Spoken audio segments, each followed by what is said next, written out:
ay nangangalit at maaari ilang taon na lalong mawagayo. Ang aming bayan ay babagsak ang kanyang ekonomiya. Pero ikinaiya na namin ang mga pulis ng Pilipinas. Dahil wala po kayong panindigan, wala kayong bayang para magtagong sa amin. Magandang hapon po, Ginoong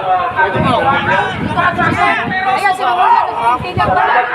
Dito po kayo para makinig. Takot ka. At kami po ay pinipilit para sa inyo. Makinig ka! Hey, main character!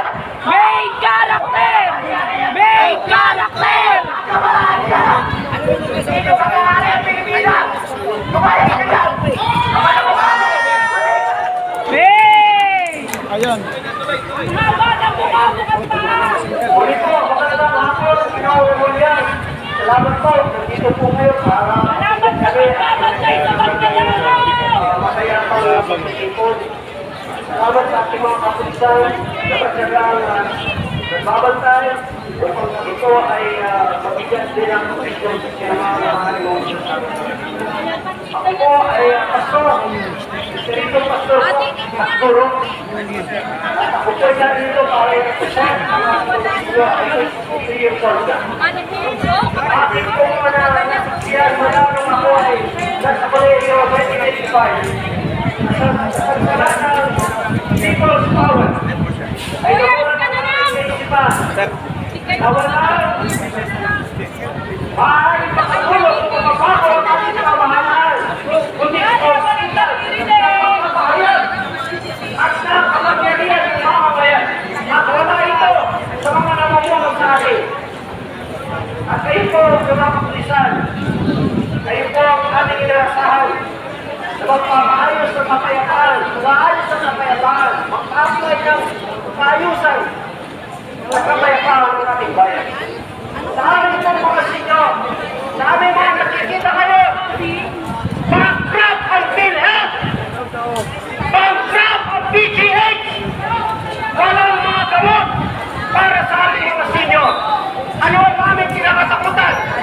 Hindi lang kami ng mga senior na ang aming buhay ay may sila. Kundi ang aming iniisip ay ang aming mga anak at ako. At kayo din naman ay natulian.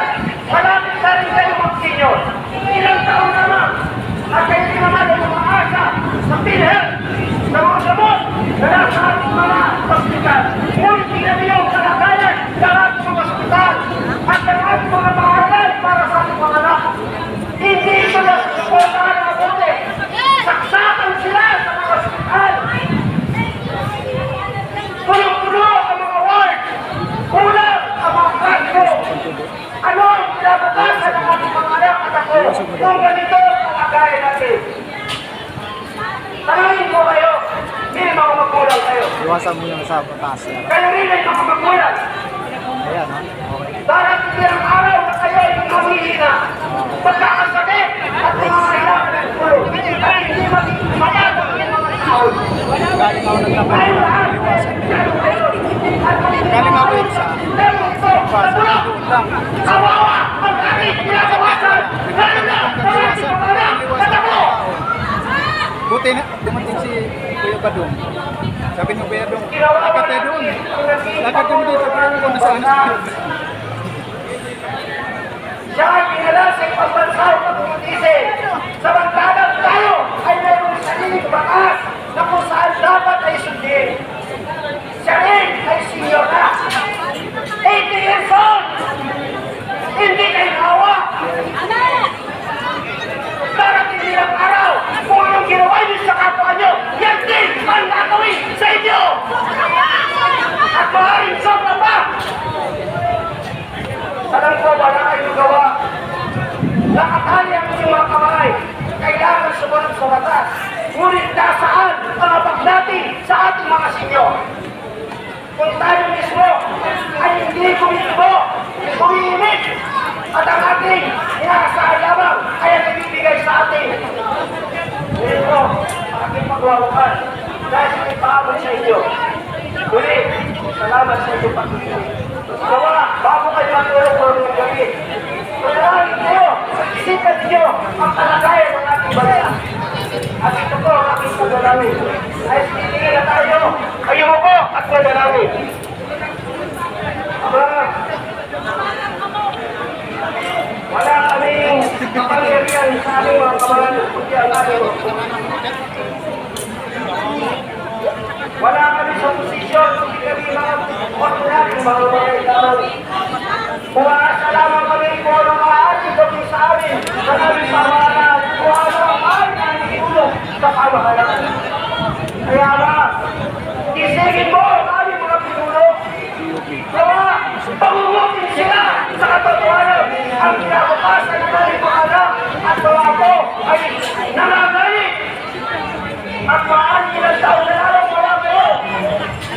Ang aming bayan ay babagsak ang kanyang ekonomiya. Kami pa ay naharap sa maaaring digmaan na hindi namin ginugusto.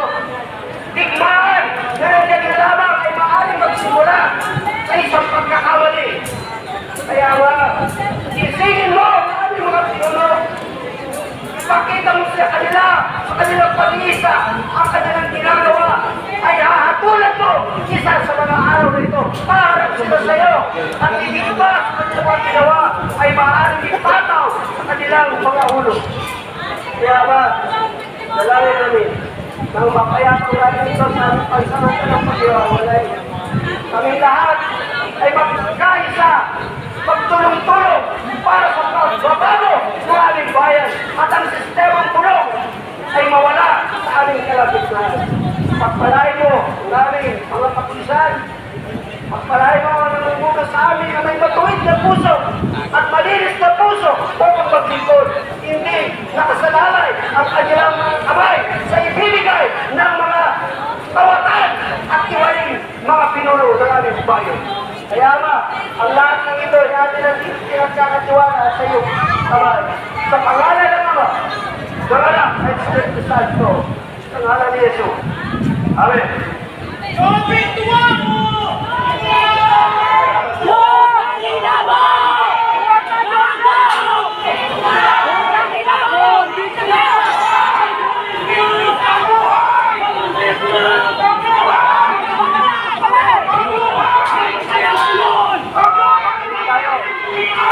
Makinig, makinig.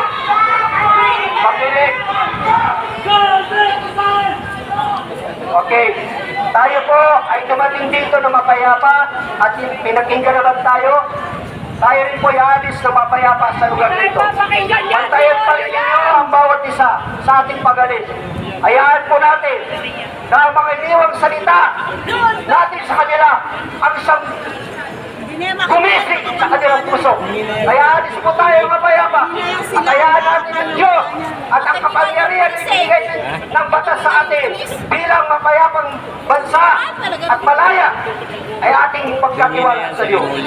Iwawag po tayo ng mapayapa. Maraming salamat po. Let's go!